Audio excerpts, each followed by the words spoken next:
Hello everyone, kumusta mga kakaaro? And this is the original Kakaaro tayo. So in this video mga kakaaro ay mapapanood natin si Kakaaro tayo na aakyat sa isang puno. Ayan, ano kayang gagawin ni Kakaaro? Ingat ka kakaaro at baka ka mahulog. So yan po mga kakaaro ay puno ng Aratilis or better known as Mansanitas with a scientific name Montigia calabora. Ayan mga kakaaro, alam nyo na kung ano yung scientific name ng Aratilis, Montigia calabora. O yan, nako, buntik pang malaglag si kakaaro tayo. So ganyan po ang disadvantage ng isang matabang tao mga kakaaro. Mabigat ang kanyang katawan kaya hirap siyang umakyat. Pero kinaya naman niya.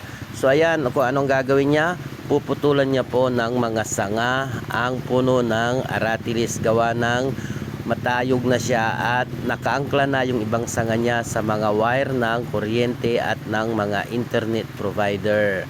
So para hindi na tayo makaperwisyo since nasa harap ng ating bahay ay nagkusa na si kakaaro tayo na putulan ng mga sanga ang puno ng Aratilis. So ayan, mano-mano niya po na pinuputulan. Siya mismo ang umakyat. Hindi naman siya kataas sa mga kakaaro. With partida pa, ang gamit niya ay kitchen knife. So ayan, no, hirap na kakaaro. Ganyan po kapag kayo ay mataba at kayo ay umakyat. Since part na ng ehersisyo na yan. So ayan, pupunta naman siya sa kabila at puputulan niya ng sanga yung nakaangkla sa mayo linya ng kuryente. So ayan. Follow, like, and share. Kakaaro tayo, the original. And patuloy lang sa panonood. Marami pa kayong matutunghayang mga educational and inspirational videos ni Kakaaro tayo. So, ayan, malapit nang matapos mga kakaaro.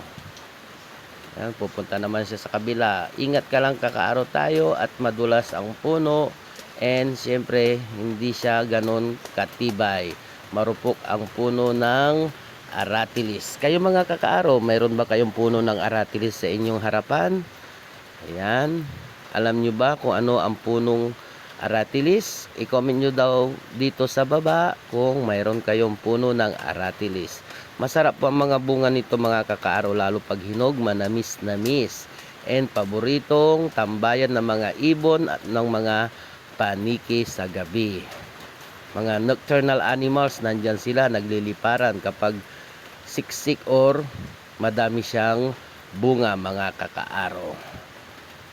So thank you for watching and huwag niyo pong kalimutan na i-follow, i-like at i-share ang mga videos ni Kakaaro tayo, lalo na ang videong ito mga kakaaro. Talagang umakyat si Kakaaro tayo. Nagkusa na siya at hindi na niya inasa sa iba na sila ang puputol. Kayo kung may mga puno kayo sa inyong harapan at matayog niya, napansin na ninyong matayog, ay magkusa na po kayong putulin para iwas sakuna or makagawa ng anumang disgrasya. So ayan, bababa na po si Kakaaro tayo. Tignan natin kung madali lang ba siyang bumaba. Ayun o, muntikan na naman. So doble ingat and maraming salamat sa panonood dito sa Kakaaro tayo, the original. Yan, panoorin niyo mga kakaaro. Nabawasan na, hindi na siya ganon katayog. Ayan po ang kinalabasan. Nagtira pa rin siya ng konting sanga pero yung mga nasa dulo ay talagang pinutol na ni Kakaaro tayo. So thank you for watching and see you on my next videos.